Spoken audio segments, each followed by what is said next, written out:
Good afternoon and welcome to the Retools. Let's see, we were doing these Facebook Lives without a name. Joyce and I have gotten a little bit more professional, and we are now calling this Women Taking on Healthcare. Sometimes we'll be doing this live, but I think more times or not, we're going to be recording this and then putting that out for live stream. So, hey Joyce, how are you? Hey Tracy, how are you? Good to see you. Good to see you too. I'm really excited to have our guest today, Todd Keitz. Todd and I met each other through the Philly startup community, and Todd has he's got a varied career. He's currently based in Boynton Beach, Florida. He's spent time in California and, of course, Philadelphia. He co-founded a company, which is where I met him, Stock for Good, which was a startup focusing on automating the stock donation process for both donors and nonprofits. Throughout his career, Todd has been a startup founder, CEO, corporate leader, consultant, and advisor, bringing a humanistic approach to business. And he looks to combine both creative solutions and standard approaches to create a win-win scenario for stakeholders in all situations. Unfortunately, in the spring of 2018, during a family healthcare crisis, Todd took on a new leadership role, primary caregiver and patient advocate for his mom. And then 2 years later, his dad embarked on a healthcare journey that has since had Todd juggling responsibilities for both of his parents. This ongoing and often all-encompassing journey necessitated a career pivot to provide schedule flexibility. And he tapped into his passions old and new to create endeavors such as 17 Commerce, which represents manufacturers in various industries, and now One Day, One Week, a blog for and about caregivers and patient advocates. Although Todd knew it before, the one thing above all that has been emphatically reinforced time and again throughout his journey since 2018 is the greatest wealth is good health. So I'm just going to turn it over to Joyce because we're going to be covering what it's like to be a caregiver and an advocate. Yeah, great. Thank you. Thank you, Tracy, and welcome, Todd. And one of the things I want to just say, we were chatting a little bit about this, is that, in our country right now, there are many, and I don't know what the number is, we'll have to look it up, thousands and thousands and thousands of unpaid caregivers, usually a family member or a very dear friend, taking care of our loved ones. And these are people that are our colleagues, our neighbors, the person next to us in the grocery store. There are a lot of us out there. And 25% of those unpaid caregivers are caregivers for 5 years, 15%, 10 years or more. So these are long-term commitments. So I'm excited that we have you here today, Todd, to really hear your firsthand story. And thank you so much. And can you give us a bit of background about how you came to start One Day, One Week? Sure. First, thanks, Joyce and Tracy, for having me. I'm thrilled to be here. How did I start One Day, One Week?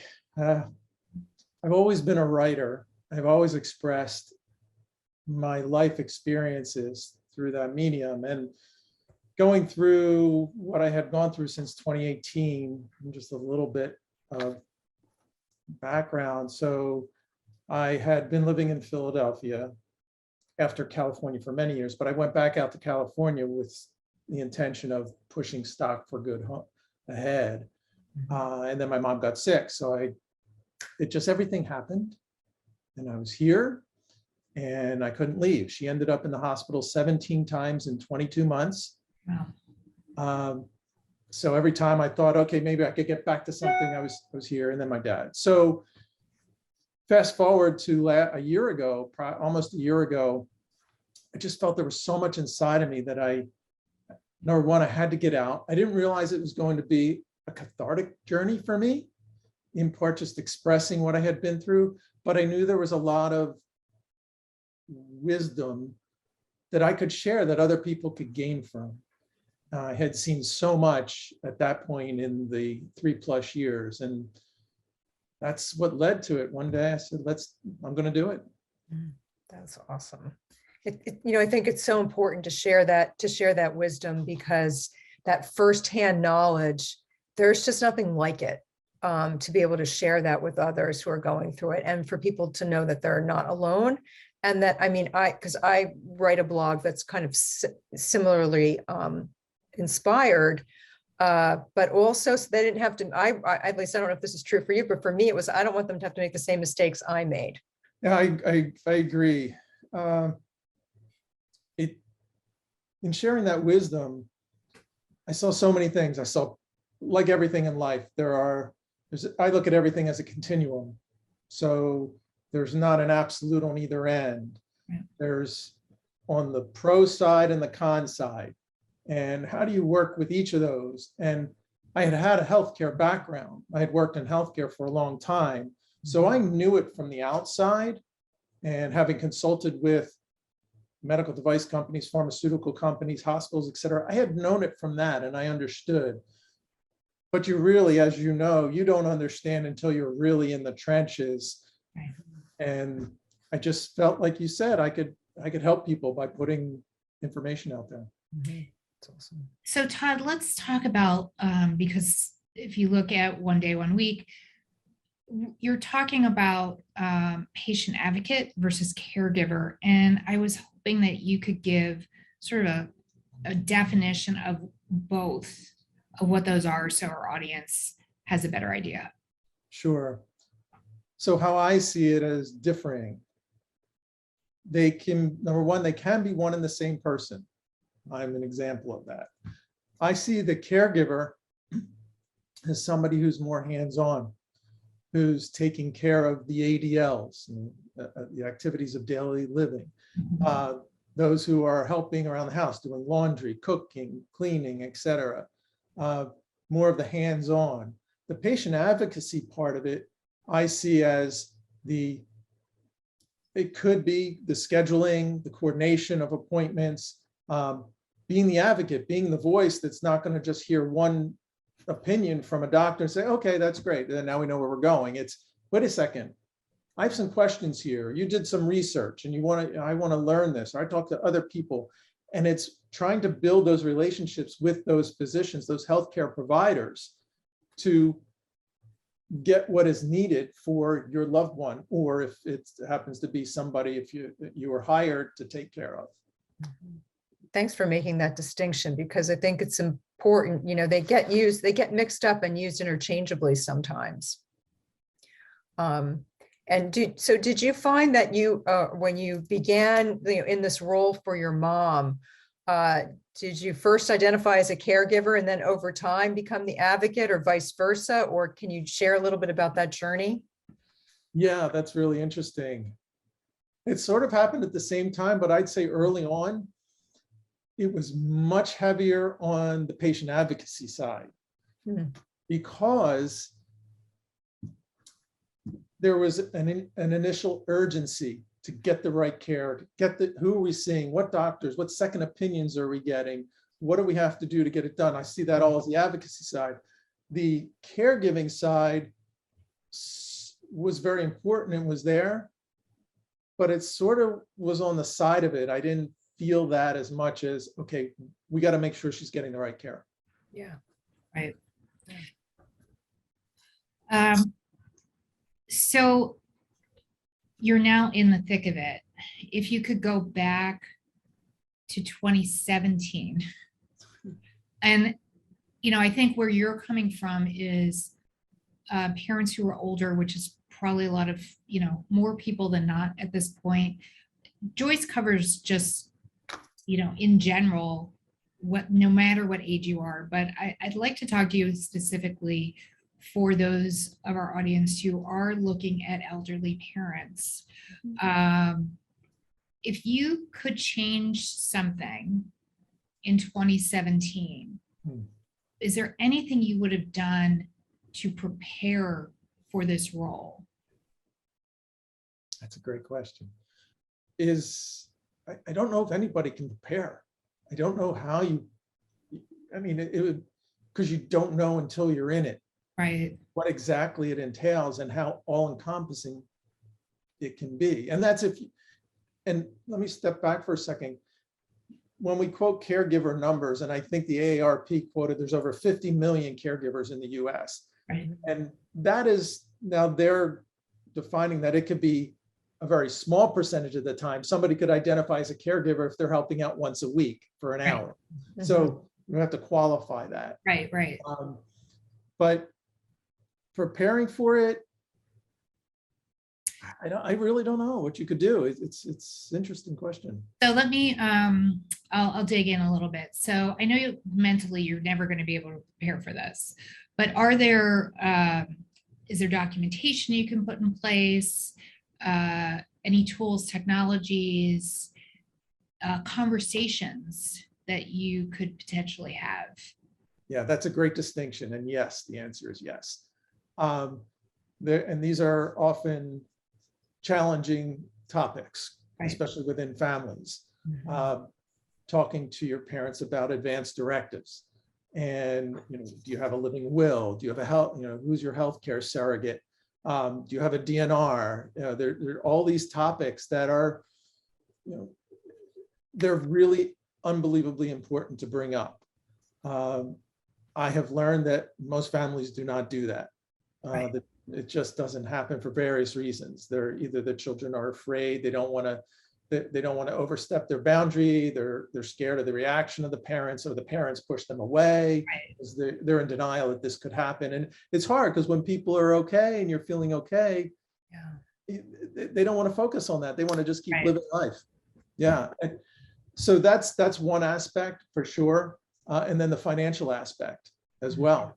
That is one thing that could be both on the receiver. Let's say it's the parents, make sure they're planning for that. Long-term care insurance is very different now than it was 20 years ago in terms of cost, in terms of the scope of plans. It's much more difficult to get now at a reasonable cost. And what you get is not nearly as much. But talking about that and talking about the alternatives, it is important to understand. So yes, there are a number of things. Yeah. And I know, what you're saying about the difficulty in having the conversation. And of course, there's no one who's teaching us how to have those conversations, or, how to begin. How did you manage it in your own family? Did you have someone help you with those conversations and putting those putting that paperwork in place, like the advanced directives, the living will, the DNR, Power of the attorney. HIPAA, Don't forget about the power of attorney. power of attorney? Yeah. There are additional things. Once everything hits, I'd say probably nobody does what I'm about to say, because you just don't know when it's going to happen. Somebody gets sick. What you also have to do over and above these documentation that we're talking about and the power of attorney that you reference is also every healthcare entity that you are now involved with it. So, down here, Cleveland Clinic, and then you have Medicare, and then you have Aetna, you have all these different entities, and then you have equipment companies that are providing equipment, et cetera, et cetera, et cetera. CVS. They all have their separate need of documentation that your parents need to sign off on to give you permission. And so that adds to it. There's a lot. I want to say one thing, which is just that I thought about this for a long time. It's an idea that will likely never happen, but it's my idea and I'll throw it out there. Just the way 40 years ago that we all saw that there was home economics in school. Remember, you had home economics. Right. I truly believe in my being that there should be a caregiving requirement for everybody, because it will help not only when start to think about it and plan, but the awareness of it and the awareness of what caregiving is, because a lot of the issues come up with families. And we can get into that if you want. Yeah, that's a longer show. Family dynamics. So you've just talked about so many documents, and that's probably just the tip of the iceberg. How do you, as the caregiver and as the advocate, stay organized with all of these things? Any Yeah. tips and tricks on that one? Absolutely. I think this plays into my background, my business background, and at nature who I am as an individual. I'm an organized person. So I have been doing lists since I was a kid. And so I'd like to stay on top of it and then reorganize and constantly reprioritizing. So maybe I have a leg up on somebody who doesn't do that, but it's a good time to start because it's very challenging. So what I do from a practical standpoint is I have my calendar on my computer and I put in all the appointments that are there. I put in notes of when I have to follow up and schedule certain things. But what I do is each week on a Sunday night, I look at what the week ahead is. Where do we have to be? I communicate with my parents. I communicate with any other stakeholders, so to speak, that need to be involved to whatever extent. I confirm appointments. And then I'm constantly reviewing that as time goes on because things change and they always do. They're fluid. And then on a daily basis, I just take a quick look, make sure we got to be where we got to be. One thing I think has really been helpful is once you're done with an appointment, like I'm taking my mom right after this to Cleveland Clinic for an appointment.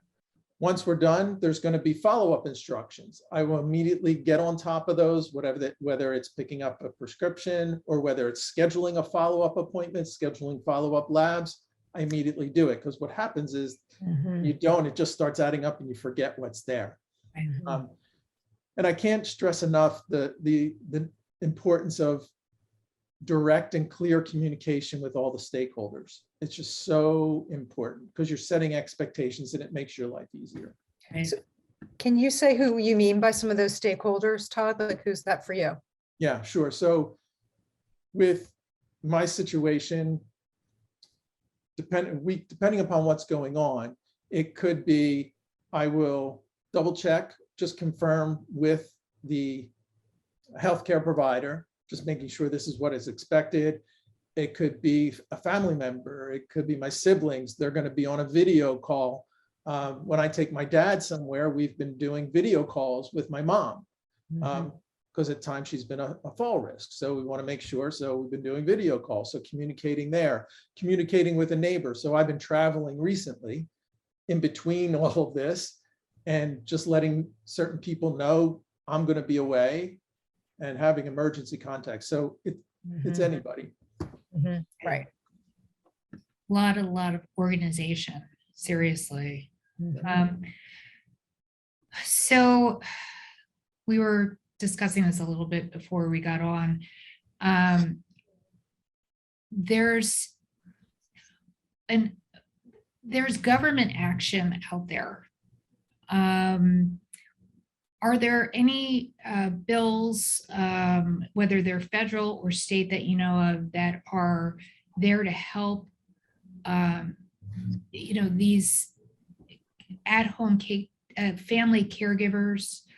And if there's anything around patient advocacy that you might be aware of? Yeah, it's a great question. There are bills. There are bills that have been stalled and been out there for a number of years. I have them on the reference page at onedayOneweek.com. And we'll link to that from here. Yeah. In our notes. And you can see it's a disparate effort. It's a disjointed effort is maybe a better term. It's just disjointed. And what's happening is you get folks like us who are trying to get the word out there, right, to try and move this ahead. But as we know, there's so many priorities at a federal and a state level that this always just kind of falls on the list. I believe that the importance of this could be and would best benefit from a corporate environment. Corporations can push this, and there's some corporations who handle this tremendously, where they are working family leave Mhm. into this. It's not just paternity leave. Right. It's working in family leave with an awareness that employees have aging parents and they need to take care of them. So I That's hope that answered it. Yeah. Yeah, no, that's interesting. Yeah, no, I think it's really, it's clearly, it's clearly important. It's something I think as a society, we, like you saying, AARP saying 50 million people. Okay, we have to look at that. What does it really mean? But at the end of the day, it's a lot of people who are impacted one way or the other, and there's a lot to learn. In your role, have you ever thought about also hiring on an advocate? Have you ever been in a situation where you thought, you know what, I really do actually need to confer with someone? I don't have all the answers. Oh yeah, I definitely don't have all the answers. And, you know, it's one thing I've never worried about. I mean, even when I started Stock for Good, I never thought I had all the answers. I need to go to people to help me understand and learn. And so, yes, there's often, the key is understanding who to go to. Right. And then following that chain. And often it's not just the first person. Often it's a number of people down the line. So besides One Day, One Week and United States of Healthcare .com, where else can people go, at least for a general overview of just where to get started? Do you have any advice on that? You have something, Joyce? Well, I mean, there are there's the patient advocacy, the National Patient Advocacy Organization. I mean, I think that's the place to start. There's also the Society for Participatory Medicine. I think those are two kind of great organizations where people can get started, and that you can find people who are clearly involved in what it takes to listen to patients and caregivers. Because I think one of the things we didn't speak about is that as an advocate and the caregiver, we play essential roles. I'm sure you must feel this. You play an essential role in your parents' healthcare. So providers need to be not just asking them questions, the actual patient, but also the caregiver. Like, they should never be left out. Like, I think during COVID, Right. that was a huge miss in the healthcare system, in terms of not allowing caregivers and advocates to be in hospital settings with that patient, because it's necessary. It's a medical necessity.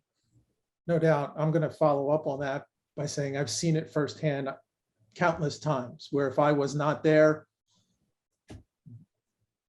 story would have been very different. We won't get into details, but we know that is the situation. I am a big believer in patient advocates as well as caregivers and the patient, to the best of their abilities, depending upon their cognitive ability, understanding the patient bill of rights.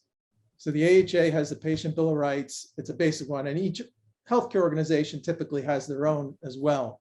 But it's important for patients and their advocates and caregivers to understand they have rights, and they have rights of information to understand. And often, they may not receive it, but they have the right. So I'm a real big believer in that. Yeah, that's critical. Yeah, it is. I want to add one thing where people can go. So there are two things. There's one which I've often found very helpful, which is the Caregivers Alliance, Family Caregiver Alliance. It's a great organization. I believe they were in the Bay Area, where I lived for a long time out there. Some great resources that you can tap into there. And down the line, here's a personal little plug, with a friend of mine here, slowly, because there's not been a lot of time, creating a very unique app. And it will enable caregivers to connect and share based upon different types of communities, topics, forums, and so forth. Right. And so sometime this year, I'll be able to tell more. All right. It's really Well, great. But you know what you're looking for. So, and it's still surprising to me that it is so ad hoc, that there's, with the aging of our country, the role that families will have to play, your parents are lucky that you moved back, to the area, as are your siblings, to help out, because that doesn't always, it's not always able to do that. That we haven't, as a nation, figured out a better way of doing this, and that it is so just, patchwork. And it just, of course, COVID sort of laid it bare. But I mean, this is going to be, if it's not already an issue, that's just going to keep growing and growing. Yeah. So I think, one last question I think is really important, as a caregiver and a patient advocate, the amount of time that you're taking to give to others. How do you spell yourself some, a break, and how are you putting that into your work? Yeah. For you, and then, what tips can you give? Wow. So these haven't been normal times. So I can speak sort of to pre-COVID and now current COVID. Even pre-COVID, it was hard because it was just one thing after the next to find that time. Self-care is one of the things that is overlooked by most caregivers that I know. It's just trying to find the time with energy to do something, because typically when you finally have stopped, you're just exhausted and you need that to recuperate. But it's really just planning even a little bit and trying to find resources that can help, and trusting, which is a hard part sometimes. Yep. Joyce, do you have anything before we wrap up? I just wanted to say thank you, because this is a big topic, and we took a tiny piece of it, but I think what you're doing with what you're offering is so important, and that for people to check that out, I think our audience is really going to appreciate that. Yeah. So thank you. Yeah. And we'd love to have you back. We can talk about how the new app is going, and some feedback there, or if you have another piece of this topic that we can tackle, that would be great. This is, like we said, this is not going away. So I'd love to be back. Certainly, there's a lot of pieces to pull out of this that could be a podcast session in and of themselves. Yeah. Yeah, totally agree. I'd love to come back and maybe talk about, really dig into documentation, because I think it's something that people overlook. And how can we help folks to have that conversation just to get the documentation in place? Doesn't mean that you have to do anything with it. You just need to have it there, because it's the kind of thing, it's like insurance. It really is an insurance policy, because when you need it, it's too late. So true. Absolutely. Have a good rest of your day, and we will see you soon. Sounds great. Thanks so much, Joyce and Tracy. I really appreciate it. Look forward to talking with you again. Yeah. Thanks.